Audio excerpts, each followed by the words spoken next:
heard the conversation about the deer in Senator Nitke's yard.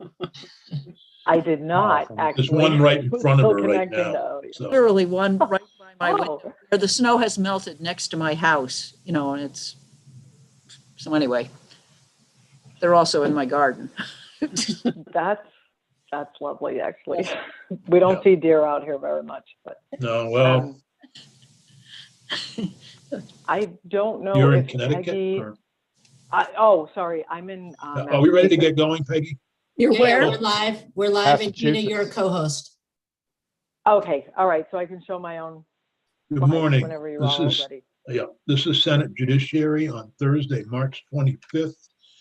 Today, we're honored to have Gina Vincent, who's an expert on risk assessment. And we're taking up S20, H20 and S127, which have to do with risk assessment. And our main topic this morning is bias in risk assessments. And we thank Gina for joining us this morning. And I believe David Diamora from Council of State Government's Justice Center will be joining us shortly. And I want to say we were a little late getting started this morning due to technical difficulties. Believe it or not, we still have internet issues in Vermont. So thank you, Gina, and welcome. Thank you. We should introduce ourselves. I'm Dick Sears, State Senator from Bennington County and the southern part of Vermont. Senator White. I'm Jeanette White. I'm from Windham County, which is right next door to Bennington County, where Sears is from. Senator Nitka.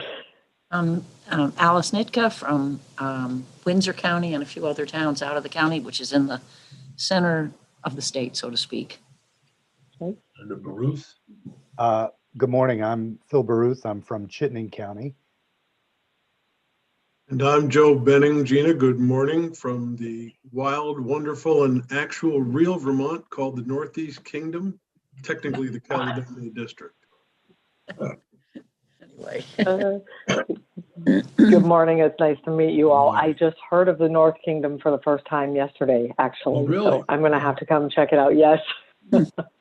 Yeah, it's really beautiful up there. Although I'm sure. You don't want to go until June. It still snows in May. Unless you're still Right. skiing. We still have skiing going on here, so No. Anyway, we started discussing risk assessment, Gina, and in two bills, and you don't need to talk about the specific bills, but then we heard a lot of data about, or a lot of concern about racial bias, particularly, and other biases that are built into some of the risk assessment, particularly those that are pre-trial.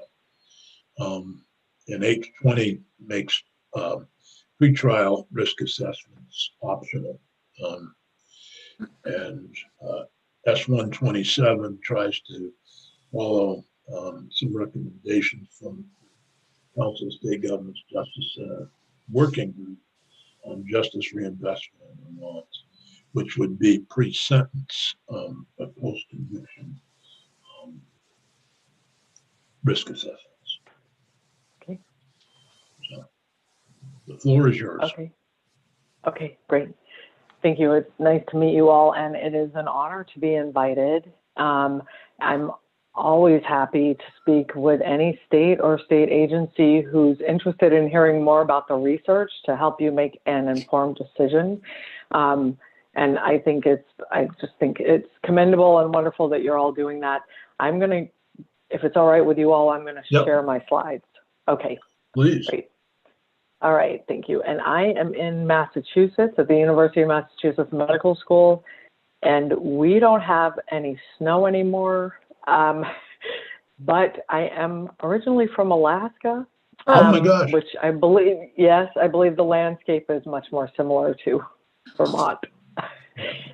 The politics are nothing like Vermont, but the landscape is very similar to Vermont. So Wow. I do love it up there. What part of Alaska? Well, I'm generally embarrassed to admit that, but Wasilla. Oh, Wasilla, and you can see Russia from there. yes. See, I knew it was coming. Oh, God. I Actually, wandered into it. I have to say that I spent a good 5 hours in Wasilla having the oil changed on my motorcycle. So it's a nice little town. So Wha- my son spent some wow. time in Alaska, in Wasilla, and he said that they say, "all I saw," They do. which is Wasilla backwards. It is. Wow, hardly, I've never met anyone outside of Wasilla that knows that. So I'm very impressed. Can I ask you all, are you seeing my presentation Yep. view, or are you seeing just a slide? You Seeing just a slide right now. And Okay, perfect. then there's a smaller slide with difficult to read benefits of proper use of risk tools. Okay, then you are seeing the wrong version. Okay, I'm going to switch. How's that? That's good. That's better. Yep. Okay, all right, great.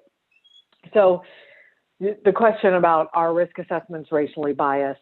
The short answer is it depends, which is, I know, an obnoxious answer because it doesn't answer the question.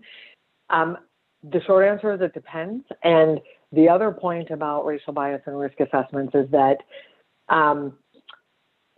bias within the risk assessment is not the only issue to take a look at or address here. There's also the way the risk assessment is used, and that is actually the bigger concern in many ways. So I'm going to walk you through 3 points to give you the short version of all of the information that we have on this topic to date, and then open it up for questions. But of course, feel free to interrupt me as I go if you prefer. So the reason, as you all are probably aware, because I understand that you do use a number of risk assessments in Vermont, the reason that these were initiated, the reason people created these, and the reason that they have really caught on is because risk assessments there's very strong evidence that they're more accurate and more reliable than an unstructured hunch or going based on the gut, even for individuals who are very experienced. They're also objective and transparent. So it's fairly clear how someone is making their decision. And so these were many of the reasons that risk assessments were put into place. I can also say that the original intention of these was to reduce incarceration, because most individuals who come into contact with the system are not high risk. And if you have an objective tool to help you discern who is high risk and who's not, statistically speaking, you are going to incarcerate less people. Okay, that's before these tools started. I understand that you all have already weeded out a lot of low-risk people from your system, which is amazing. So, very good reason to use these. The other benefits of these that have been shown by research is, on balance, and meta-analytic studies, which is our highest level of evidence in science. On average, across all well-done studies, there is evidence that people or agencies are implementing these assessments are seeing some benefits in terms of decreased incarceration. Okay, so on balance, incarceration rates are going down. They're going down equal for whites and people of color. So it's not getting rid of disparity that's already in the system. Okay, it's not exacerbating it, but it's not eliminating it either. Second, there's some good data coming out showing that these tools are leading, if implemented properly, are leading to increased diversion. And within this particular county that was published about, that increased diversion happened at higher rates for African-American youth, meaning that in this particular county, it is actually reducing disparity when used in diversion decisions. So this is good evidence. There's also evidence that if you put a pretrial risk tool in place, which I understand is one of the questions here, if you put a pretrial risk tool in place, that has equivalent accuracy for people of color and white defendants, but it's not followed by the judiciary or whoever the decision maker is in that case. In this particular study, there was still significant disparity within lengths of stay in jail and in terms of who got jail, even though the risk assessment was not biased and it was operating in the same way and getting the same average scores for Black and white defendants. What that means is that you can put a good tool in place and it's not going to get rid of your disparity if nobody's using it. All right. So these are some of the issues to grapple with. Many individuals have this notion, or there is this notion out there now that risk assessments are biased. That came largely from this piece by ProPublica, where they analyzed data from Florida. And they determined that there was software around the country used to predict future criminals, and it is biased against Blacks. A very attention-grabbing sort of title to this piece. This piece has since, I should say the value to this was that it brought the issue to the forefront. We're now all talking about it. I'm here talking with you about it. We're really taking a close look at and scrutinizing our risk assessment instruments. So that's good, because we certainly don't want instruments to exacerbate the racial disparity that already exists in many justice settings. The downfall of this is that this was not peer reviewed. The way that they analyzed their data did not adhere to psychometric standards. And they actually conducted the study with the wrong population, meaning the population they conducted it with were individuals that the tool wasn't even designed to be used with. There has since been peer-reviewed research that has come out discrediting this study and their methods, reanalyzed the data, and found that the compass is not, in fact, biased against Black defendants. The problem is the peer-reviewed research doesn't have the same voice as the research that comes out in the media and has not been peer-reviewed. That's one of the issues here. And that's why I'm pleased to be talking in front of you. On the other hand, I do want to credit ProPublica for the fact that we're all talking about this now. Okay, so 3 quick points that I think are important to know when you're making these decisions. First of all, risk assessments are not all created equal. They're not all for the same purpose. And as Senator Sears already mentioned, you've got more than one type of risk assessment instrument that you all are using or considering. Second, there's a lot of confusion about what it means for an instrument to actually be racially biased. And so I'm going to define what that means for you. And lastly is this issue of the difference between a racially biased instrument and disparate impact, which is what we're really most concerned about. And disparate impact comes down to how you use the instrument in your system, if you use it at all, okay? And so there's the issue of biased instruments, which we don't want. We don't want to be using biased instruments at all. And then there's the issue of the instrument that you use is not going to eliminate any bias that you may, or any differences, disparities that you may have in your system already if it's not used properly, okay? All right, so risk assessment's not all created equal. You all have a pretrial instrument, it sounds like, or you're making decisions about, it's a choice whether people can use it or not, I believe is what you just said. Yeah, and that's what H20 basically does, is makes it optional to use the risk assessment, which in and of itself could lead to some bias if we're afraid to use. I remember hearing about Hawaii and doing the risk assessments and using the tool completely inappropriately and getting bad results. And then when they were taught how to use the tool, they got good results. So somebody decided that in the House, they passed a bill that made risk assessment voluntary pretrial. Interesting. Yes, if it's misused, that's when the disparity occurs. And if it's not misused, that's when you won't necessarily get rid of, as I mentioned, you won't necessarily get rid of disparity if there is already disparity in your system, but you will see good outcomes in terms of de-incarceration. So as you all probably know, these pretrial tools, this is an example of one. This is the one that's the most commonly used in our country. It's the PSA. These tools are designed for short-term decisions. The majority of the items on these tools are based on one's criminal history, official records of criminal history. The reason for that is because in this country, we worry a lot about people's rights to not incriminate themselves at the pretrial stage. We worry a lot about protection of information. And we tend not to, in most of our states, allow anyone to interview a defendant pretrial.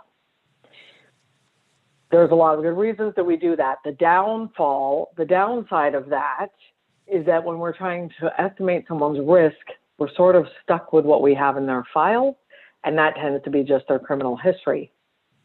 So these tools tend to be largely based on criminal history, and I'll get to the issues with that in a minute. That's very different than whatever instruments you're using to help you with dispositional planning or pre-sentence planning, or helping make decisions about conditions or case planning or treatment or so on. Those instruments are much more comprehensive. They involve interviewing the individual. We get a lot more information about risk factors that we call dynamic. So these are things that translate into their needs, that if we address them, we're going to be more likely to reduce their risk. So these would be things like substance abuse, problems in the home, and problems with employment, criminal thinking. Those kinds of items you don't often see in pretrial tools because, again, we're often in most jurisdictions not allowed to interview people and get that information. Okay. So different tools are designed for different purposes. And that affects the likelihood that they're going to have racial bias, right? So there's other differences between instruments.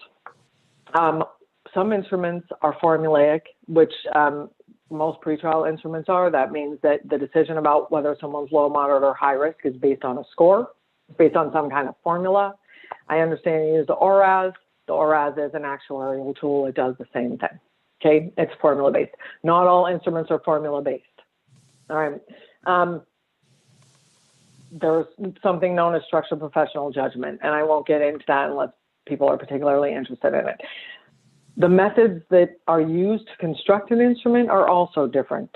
Some of them were constructed entirely statistically, so the items that end up on the tool are simply things that predict recidivism within your jurisdiction. That means the tool is going to be comprised of risk factors that are strongly related to the way that your police practices are in your system. There's also tools that are based on research. So like the ORAS, they picked out a lot of things that we know about that are risk factors for individuals to continue offending, and that's what's in their tool. Okay, so that was research informed, which is different from entirely statistically constructed. Some instruments have been validated across race and some haven't. The last thing is the composition of items, which I sort of alluded to earlier. So some tools are almost entirely based on one's history. They're static risk factors. We can't change them. They're things like the age they first offended, the number of convictions they've had in the past, whether they've ever committed a violent offense, whether they've ever failed to appear. We can't change that stuff. It happened. Then there's risk factors in these instruments that help us determine if someone's low, moderate, or high risk, but they also are things that are changeable. Like I mentioned, those are the need areas: substance abuse, criminal thinking, impulsivity, and so on. Tools vary to the extent that they contain both types of items. And tools vary to the extent that they rely on criminal history, official records of criminal history. These are all of the areas that are likely to lead to a potentially more biased instrument. If it's formula-based, now I'm not saying formula-based instruments are bad, but the big outcry has been against formula-based instruments they have a higher potential for having some bias. Many of them still don't.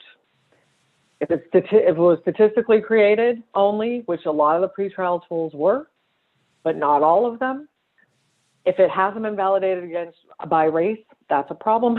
And if it's overly reliant on criminal history. Okay. The problem with being overly reliant on criminal history is that in most jurisdictions in our country, we know from US data, there's large disparity in who gets referred to court. There's large disparity in who gets charged and who gets convicted. So if you look at official records, you tend to see a lot of racial differences in our country. If you ask people what behaviors they've actually engaged in, and this research has been done, you see much less disparity in what offending behavior or violent behavior they actually report doing. So if you were to interview a lot of African-American boys and a lot of white boys about their behavior, what they've done that's illegal, what they've done that's violent, we find very few racial differences there, very small. And so anytime that we include criminal history within a tool, we're using that to predict who gets rearrested. If our rearrest rates are also disparate, it's got this sort of inherent bias problem that we can't even detect statistically. And this is one of the things people are concerned with. All right. What's it mean for a tool to be racially biased? So that's the difference between instruments. And I'm going to summarize for you what's good and what will minimize bias for you in just a moment. First, I want to define what racial bias means. So a lot of people think racial bias means that somebody scores higher on an instrument, that one particular group scores higher on an instrument than another group. So there's this perception that if people of color score higher on your instrument than white people, that means it's biased against people of color. That's not necessarily indicative of bias, okay? Men, on average, score higher than women on risk assessment instruments.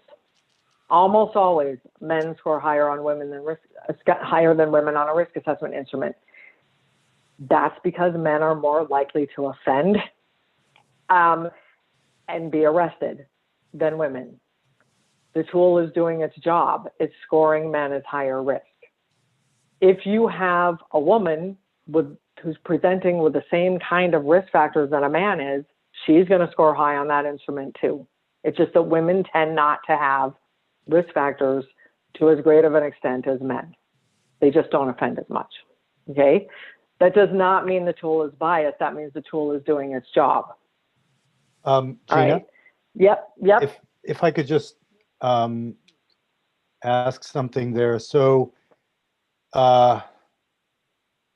in the example that you showed of the instrument, it was based entirely on conviction records, charges, etc. In other words, pieces of data that might themselves have been infused with bias. So in other words, someone's record, whether they're facing current charges, how serious, all of that could be systemic bias. So then I see what you're saying. The risk tool is not per se a biased instrument, but it is designed to make use and not correct bias that exists in the data input. Exactly. How do you deal with that? Exactly. We deal with that by trying to not use instruments that are overly reliant on criminal history. Because when we start looking at other risk factors, we see way less black and white differences. Mm-hmm. And we're coming to those kind of tools? Yeah, well, we're coming to some, yes. So we're coming to some suggestions about what you might do. But you've got it. That is exactly the issue. That's one of the issues right there. If you have a tool that's heavily weighted towards criminal history, and you're in a system where people of color are more likely to be charged or convicted, Yep. They're going to score higher on your instrument. The instrument's going to be doing its job because it's going to be predicting who gets rearrested because they're the ones that get rearrested.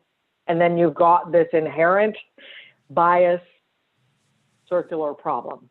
Okay. If you go for tools that have less reliance on criminal history, we don't want to get rid of it because it's an important factor. But if they have less reliance on criminal history, you have much less to be concerned about. Okay. Thank you. Okay. Yeah. So, here's the definition of what is a biased instrument based on our standards of assessment. And it's a little challenging to understand. And so I'm going to also show a graph. It's just confusing to understand. But a biased instrument if an instrument is biased, that means that risk scores on your instrument are differentially related to recidivism based on group membership, in this case, racial group. So if the scores mean something different for one race than they mean for the other race, that would mean your tool is biased. Let me show you what this is a hypothetical example. So say you've got an instrument, these are the scores, it's scoring people as low, moderate, or high risk, and we've got a number of individuals who got involved in the system, white, black, and Latinx. And then we looked at their scores on our risk assessment, and then we tracked their recidivism over the course of a year, their eventual recidivism. This graph would be what an unbiased tool would look like. And it's showing that for each group, regardless of what group you're in, higher scores are related to a higher likelihood of reoffending. That's how a risk assessment is supposed to work. This is what you want to see. However, your groups may not reoffend at the same rate. They may not have recidivism at the same rate. And I'm totally making this up again. So it may be that Black individuals do not get arrested as much or do not get convicted as much as Latinx or as white individuals. So the rates of offending are going to be different for each of these groups at different levels of risk, but the tool is not biased. It's doing what it's supposed to do. And the difference in rates have a lot more to do with the community and arrest and, how many of these individuals live in urban areas versus rural areas and a lot of other factors that don't have to do with the assessment instrument. This assessment instrument is doing what it's supposed to, okay? This assessment instrument would be bad. This is what we don't want. This is when risk level interacts with race and its ability to predict recidivism. This sort of instrument is showing that for Black individuals, when they're labeled as high risk, they're no more likely to reoffend than when they're labeled as moderate risk. The outcome of this would be that we may have some kind of harsher response or more intervention with Black people who are labeled high risk inappropriately because they actually weren't any more likely to reoffend. This would be considered a biased instrument. Does that make sense to you? So when we're talking about bias, it's about, does the tool operate in the same way regardless of group membership? So if this was men and women, same thing. We would see the majority of risk assessments that have been tested work for both men and women. We found that over and over again. But women's rates of reoffending are going to be really low and men's are going to be high, right? So there's differences in base rates, but the pattern is what matters. All right. On balance, the instruments that have been tested appropriately in the way that I just described, there have been 12 studies of different risk assessment instruments that we have found in the last 20 years that were tested in this way. The majority of these studies showed that there was no racial bias on these instruments, and 2 of those were pretrial risk instruments. The majority of them were those instruments that I talked about that are more comprehensive, more like your ORAS kind. So they have dynamic risk factors and so on. Okay, but instruments have been found to be not biased if they're pretrial or they're longer or what have you. There have been a few studies that have found some instruments have bias. These are different instruments. And interestingly enough, the bias for 2 of these tools was in favor of the individuals of color. What that means is individuals of color actually scored lower on these tools than so individuals of color who actually reoffended scored low on the instruments. That's what that means. It favored them. So it was biased, but in the opposite direction of what people tend to be most concerned about when we're talking about racial bias. So this is what I say about our instruments. This is why I say when you ask, are instruments racially biased, that it depends. Some have been found to be biased. Some have been found to be biased because of their over-reliance on criminal history items. And more have been found to not be. So it comes down to, has your instrument been studied and examined for racial bias, either by the initial developer? It doesn't necessarily need to be by you, but by the initial developers of the tool. That would be the first question.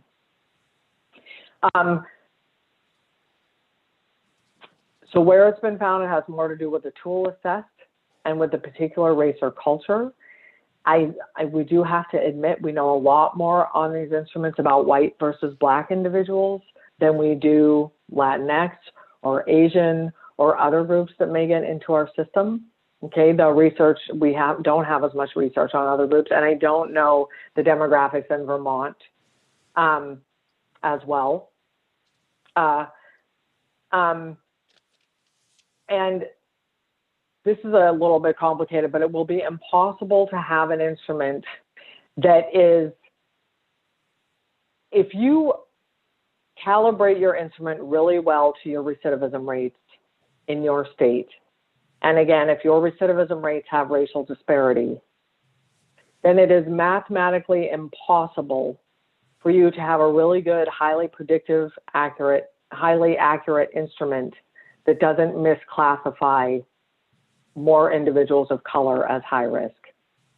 Because mathematically speaking, if more individuals of color get rearrested in your state, and you have a very well calibrated instrument, you're also going to get a higher false positive rate for that group.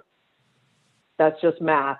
And that's one of the reasons that that this is not considered to be bias in an instrument, because this has a lot more to do with what is going on within the jurisdiction than it has to do with the instrument itself.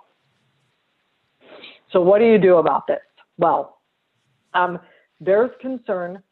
So first of all, you check your instruments, which you may have done, to see if you're getting mean differences by racial group, right?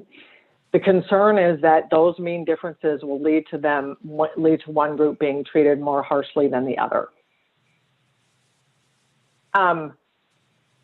Currently, there is actually no evidence, based on the studies available today, that judges and decision makers, even probation officers, there's no evidence that they are treating people more harshly, or that any of these instruments, even if they are biased, and I'm not suggesting anyone use a biased instrument, but there's no evidence that any of these instruments is leading to people being treated more harshly within our system. There's no evidence right now. And that is really also one of the big questions, is how are they being used? There is evidence that when instruments that were not racially biased, that worked the same for different groups of people, were not followed, that the system ended up being biased. So that's happened. There's been 2 studies now that have shown this. One was on the pretrial level. When the pretrial tool wasn't followed, black individuals actually got longer stays in jail, and they were less likely to get diverted from jail. There's another study with black youth in Florida where they use a risk assessment instrument to help make decisions about sentencing. And they found that despite the fact that there weren't racial differences in these guidelines, the overrides were happening more commonly for Black youth. For whoever was making the disposition decision, this was happening more commonly. So there's a difference between tool bias and what's happening in the system. So suggestions. First of all, I highly recommend you only use an instrument that has been appropriately validated in the way that I described by race and ethnicity, whatever race and ethnicity are most common within your state. If your instruments if that hasn't been done with your instruments yet, then there could be a remediation plan to do that. I think many states are in that situation right now. And what I've shown you is that many of the tools are turning out to have good data. Okay. Use tools that include dynamic risk factors as much as possible. It's another suggestion. And don't overly rely on criminal history because, like we just talked about, Senator Baruth, if they are highly weighted towards criminal history and people of color are the ones getting recharged, you're not going to pick up the bias necessarily in the tool. It's sort of inherent, it's there, and statistically, there's really no way to identify it. So, second, every decision that involves a risk assessment instrument also involves a decision maker. Just putting a tool in place doesn't mean that it's going to dictate decisions. And in fact, this is one thing I want to be really clear about. It would not be good practice from a scientific standpoint or an evidence-based practice standpoint to ever have a policy of saying if a person scores this way on an instrument, we should do this. We have a standard error of measurement in every one of our instruments, so it would not be appropriate to say if someone scores a 10, they should be incarcerated, and if they score a 9, they shouldn't be. That's never a good thing. Or if someone's high risk, this should happen, and if they're moderate risk, this should happen. That's never a good thing. They're there to guide decisions. The decision maker should consider and weigh all of the factors. And we know that higher risk people can be treated effectively in the community if we're putting the right stuff in place. Okay. So the idea is to prevent them from hurting anyone, prevent them from reoffending while giving them the best services to help make them successful. So our goal is to prevent, not to predict. And I think the best way to do this is to get a non-racially biased instrument, train the decision makers in the cultural relevance of different risk factors so they're weighing them appropriately in their decisions, and also hope that they use the tool if it's been shown not to be racially biased, hope that they're using it to some extent in their decision making. And then lastly, track outcomes by race to see and evaluate how is this working. Are individuals of color more likely being incarcerated? If so, why is that happening? Are individuals of color having longer lengths of stay? If so, why is that happening? It's just always good practice to track. So those are the recommendations, and it is a slightly complicated issue, and I hope that I haven't overcomplicated it more. So questions? I guess where does the ORAF stand in that? I got sold on pretrial risk assessment and need screening early on by listening to Ed Latessa from the University of Cincinnati, who talked about it. If I had a heart problem, would I go to the doctor and just say, okay, open me up and put in the mechanical heart? Or would I want to have tests before we go to the worst possible scenario? And that's how I understood the risk assessment. So now I'm wondering, where have we gone wrong, or if we have gone wrong? So I want to be clear that I am a proponent of risk assessment, and I'm a proponent of the whole risk need responsivity approach. And Ed Latessa, I'm sure, talked to you all about that approach.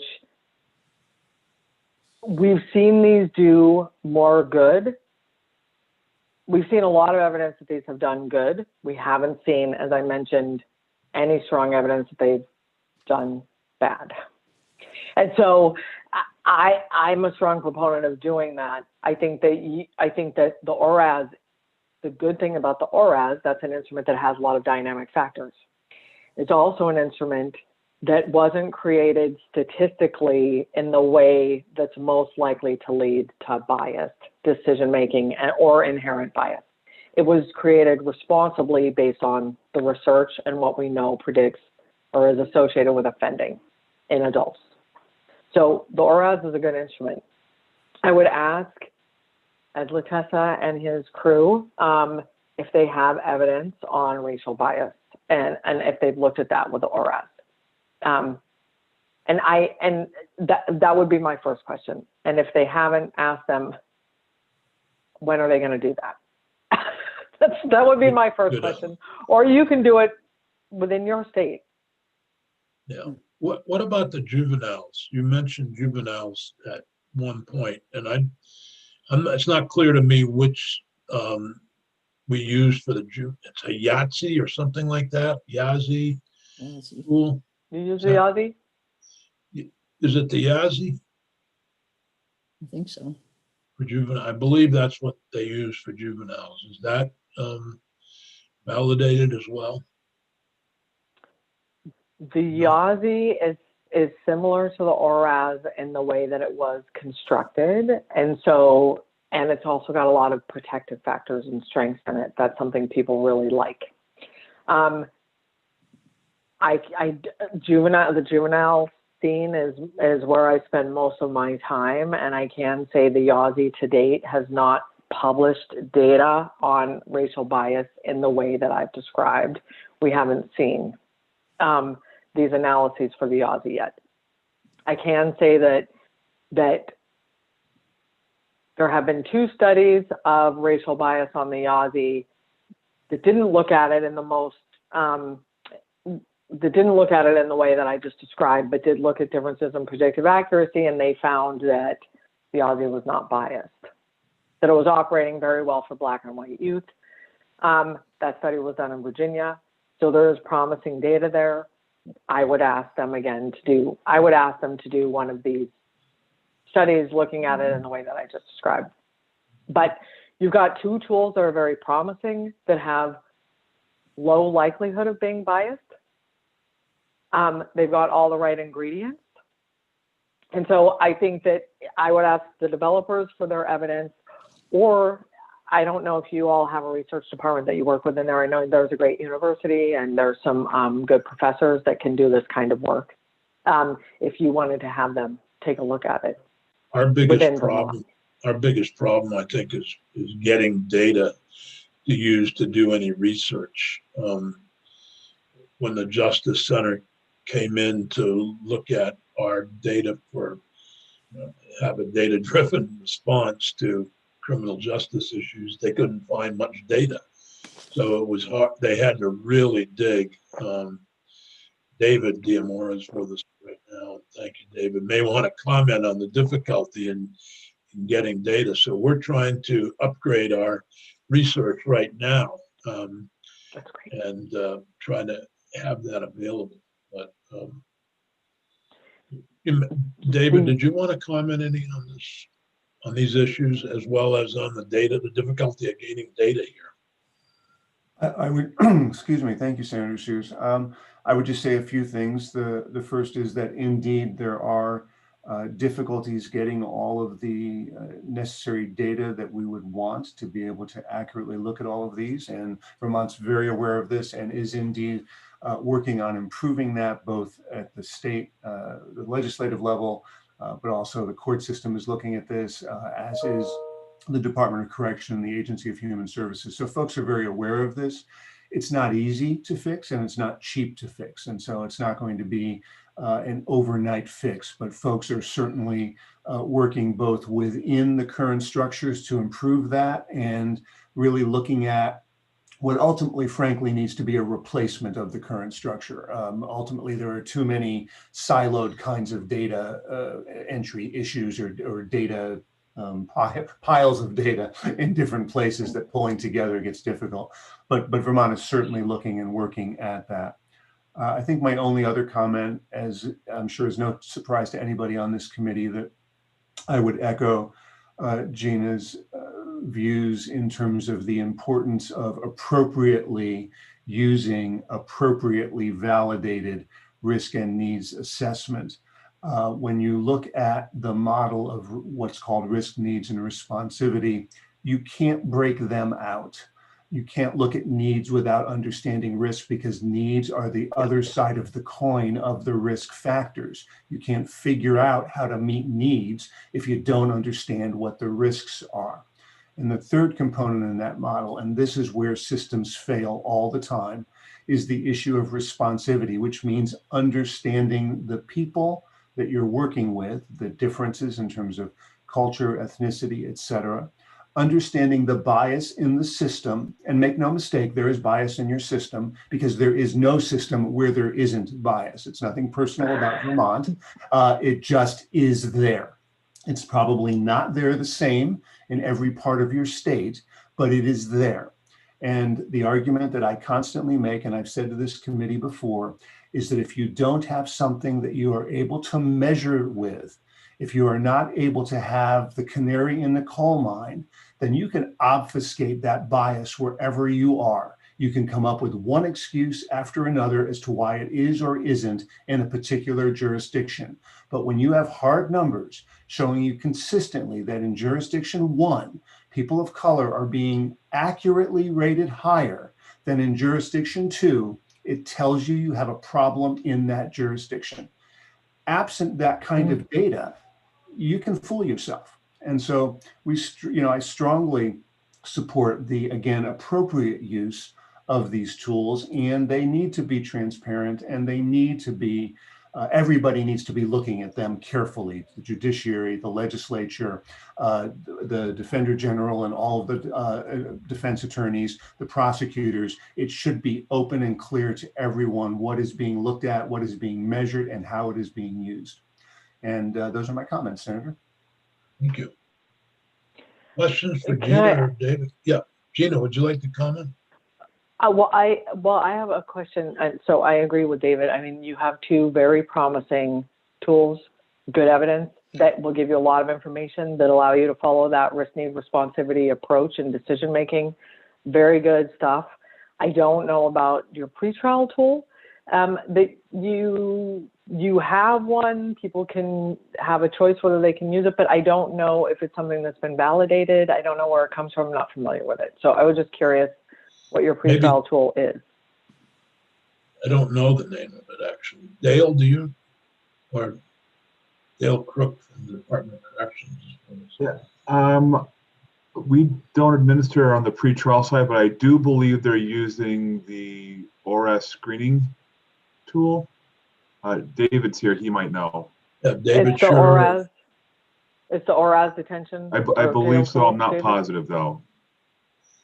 Either David or Matt Valerio may know. This is David Chair at the AG's office. Yes, I believe that is correct. I'm actually trying to get Willa up, Razor up right now to confirm some of the details on this. But yeah, I think that is correct in the type of tool that's being used. Okay, great, thank you. So that tool was, Matt, did you have a comment? I believe it is. Matt Valerio, the Defender General. Yes, I do believe it is the ORAS. Okay, great. Nice to meet you all. So we know that you have a tool that was initially validated. It didn't just come out, it wasn't just made up, which some of the pretrial tools were. So made up. So based on value judgments among people in the jurisdictions, those were the most dangerous ones. We know that you all have one that was designed well. It has been initially validated. And so, and again, you could ask Latessa and his crew what evidence there is for racial differences on it or bias on it.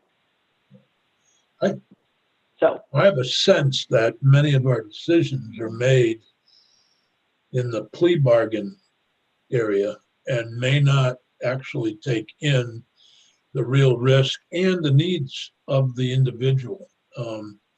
What are, again, based upon two lawyers making an agreement that defendant will agree with and the victim will agree with. And that is loaded for bias. Yes. I think so. I would agree. And I think the plea bargaining issue is a big hindrance to following risk-need responsivity for the reasons that you've mentioned. And I think a lot of states are grappling with that right now. I'll just say that I agree that. We just passed a bill on competency to stand trial and issues of mental illness and having notice to the state's attorney when someone is given an order of non-hospitalization in the community. And I was listening to what happened in Boulder, Colorado, and the background of that guy, the shooter there, and was reminded of a case right here in Bennington of a man who allegedly murdered a woman in broad daylight on a river walk here in Bennington in January. It was strikingly similar, where there had seemed to be interventions that were evidently ignored, or when they were, and when those interventions failed, nobody followed up on them.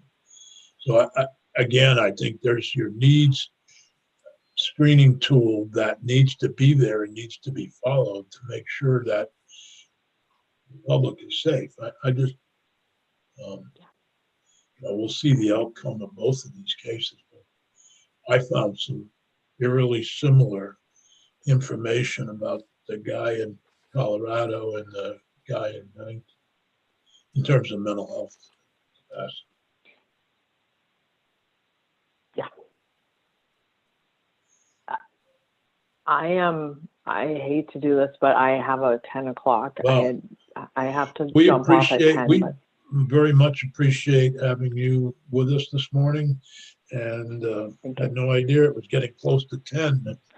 Times really flew with time flies. Your presentation. No, the presentation was extremely helpful as we try to make decisions about this issue. So thank you so much for joining us this morning, Gina, and thank you. Good luck down there in Massachusetts. It's right across the border from me, so. Right near me too. And excellent. I'll have to come up to Vermont more. I haven't been there in years, but well, it was very nice to meet you all. Yeah, if you get to the kingdom, you may be reminded of Alaska to some extent, except you can't see Russia from here. We can see Canada, however. They can see Canada. I was going to say, can I see Canada? Very nice to meet you all. Bye, David. Nice to meet you. Thank you. Thank you. Good luck. Thank you. That was helpful. Committee, I don't know where to go with these, but I do think we need to do S-127 and make sure there are needs assessments and tools are done pre-sentencing. Give him the best information possible. So I don't know where all of you want to go with S-20, and seems like a step backwards to me, but if the committee wants Remind me, S-20 again is? S-20 would make the pretrial risk assessment voluntary, basically. Oh, right. Okay. The screening, the need screening. Currently required to be offered, and it wouldn't require it to be offered. Am I being accurate about that, Eric?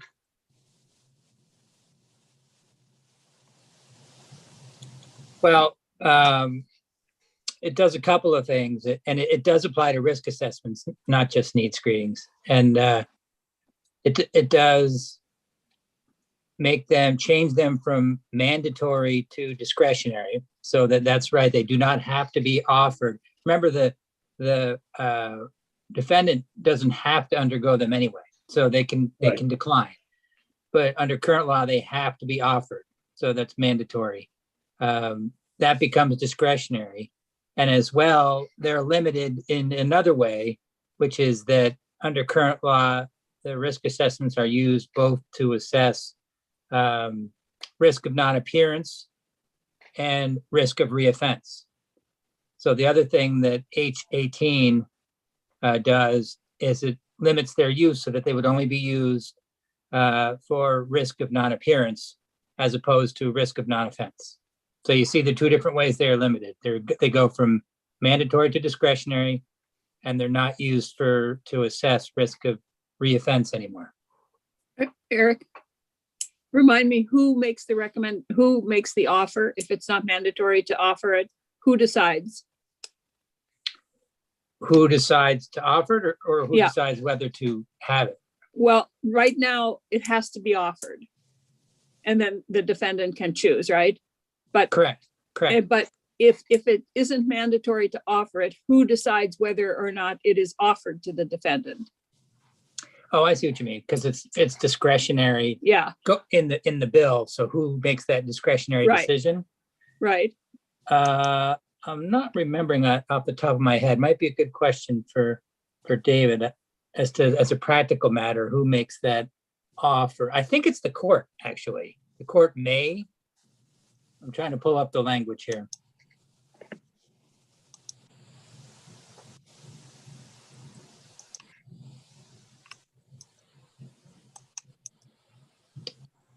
Just take me a moment to pull it up. Yep.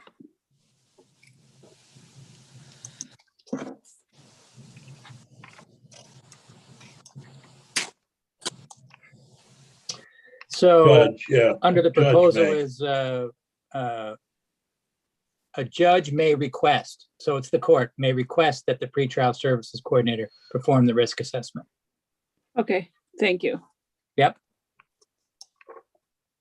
But they can only assess for flight, not danger, correct?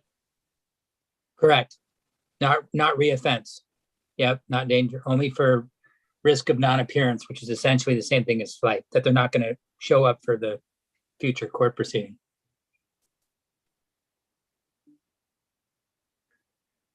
Okay. And S-127 is a pilot project where you would do a needs risk assessment. Well, it doesn't. Where did this, S-127 doesn't actually require that a risk assessment be done. What 127 does in the pilot project, it says what it requires is that the Department of Corrections would provide the court with a report of any risk assessments, need screenings, criminal history, that sort of thing that have been done. I don't necessarily read the language as saying there has to be a risk assessment, but if one has been done, it sort of gathers all the available information, provides that to the court so that the court could then use those sources of information when it sets probation conditions in felony cases. Well, it says that the report shall be designed to assist the court in setting probation conditions and shall include the defendant's risks and needs. Well, that's an interesting point. Maybe it'd be a good question for CSG as to whether the idea was to require risk assessments or just to make sure the court had them when they are done. That's a good I question. think David's dropped off, so if we could ask, we could send him an email to ask him. Yes. Senator White, can you remind me where this bill came from? S-20, 127? S-127 came from the Justice Reinvestment Working Group To recommend not, to recommend. S-127 creates 2 pilot projects in the state. but S-20, where did that come You mean from? H20, I came out of, H18. no, I got H20 here, Eric. Oh, I'm sorry. You're right. H20. H20 came from the House. I don't know whose idea it was. Oh, okay, okay, thanks.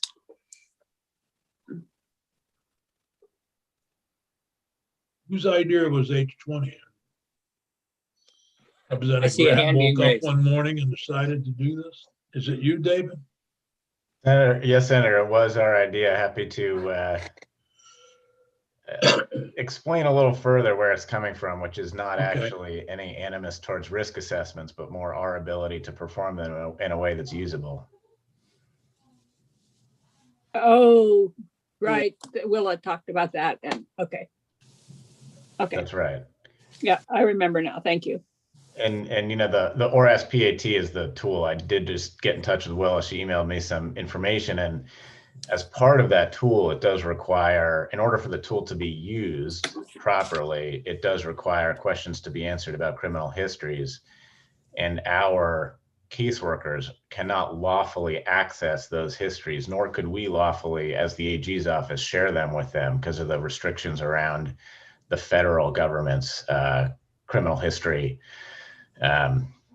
sharing with the states. So we simply can't provide the court with a completed risk assessment. So it's not so much about, I do think this debate about bias and how they're most usable is incredibly valuable and important, but sort of regardless of that, we simply can't provide the courts and prosecutors a tool that they can use because we can't complete the risk assessments as it stands. And it's also only being used even now in an incredibly small number of people. It's just those who are held on bail for more than 24 hours. So it's not like this is a broad systemic use of them anyway. And even where we do use them, it's just not, or even where we do fulfill our requirement, it's just not usable by the courts. And so that's why it's taking a lot of time, and we're hoping to refocus our caseworkers on the work they're doing well. So can I ask a question about that? White? Yeah. Didn't we just hear that risk assessments that include criminal history records, that they tend to show more bias than those that don't? So why don't we just eliminate that from this risk assessment? Well, you'd have to really do a whole nother tool if you wanted to do that. Okay. I mean, and that's a fair conversation, and that one that we're open to. It may be that we should, let's reassess the tool. Let's do something entirely different.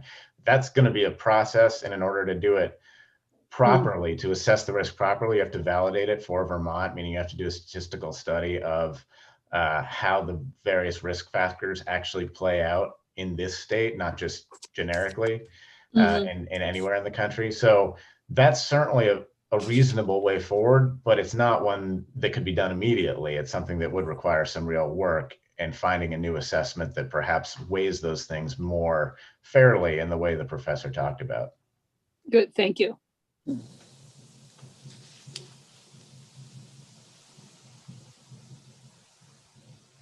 Okay. Any other comments or questions?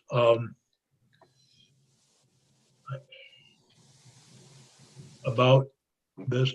It was actually extremely helpful to hear from Gina and the work's being done on these. I'm concerned we're making decisions that aren't in the best interest of the community or in the best interest of the offender or the victim, based upon some kind of not based upon any science, just based upon what can we do.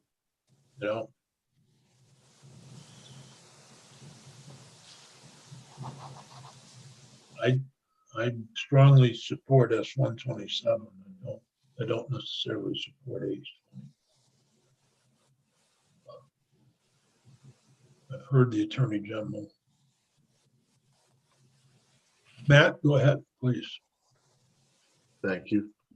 Our office has been supportive of H-20 based on the limitations that Dave Chair and others have voiced. The information that was provided this morning was the same information that I was aware of regarding the incorporation of prior criminal histories into risk assessments and the impact on bias there. And that's what I believe I testified to when I testified. As I understand these and the way the statute's written, currently you're really only using these risk assessments for risk of flight is the only thing pre-trial that we are really looking at, because they're there to deal with bail, whether or not somebody is a risk of flight or not.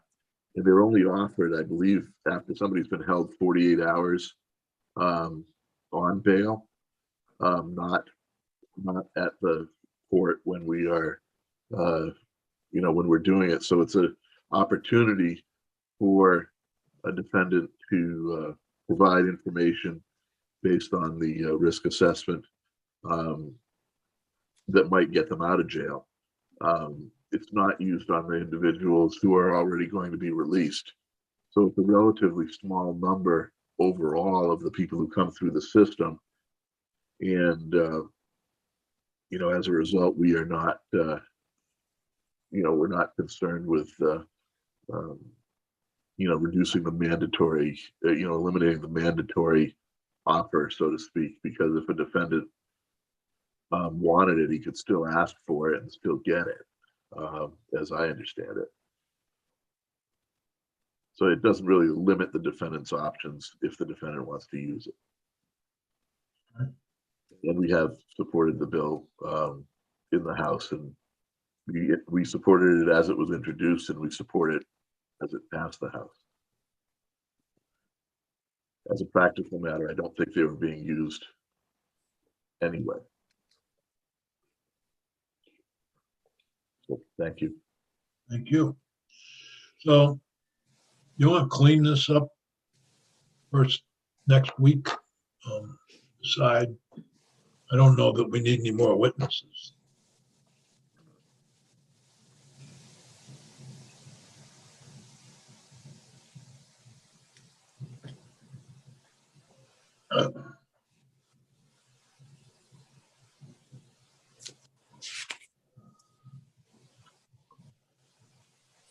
I'm in a mood of letting things go. So why don't we, Eric, if you could draft up for Peggy, do we have anything scheduled for next Friday? We have both of these bills on the agenda for Tuesday. Okay, so Eric, could you mesh the two together for Tuesday Yeah, sure. under H20? Yep. I don't think it's going to take us that long. So Peggy, do you have time to meet after the meeting on the agenda? Yep. Okay, I think we've gone as far as the agenda for next week. Yep. I think we've gone as far as we're going to get today.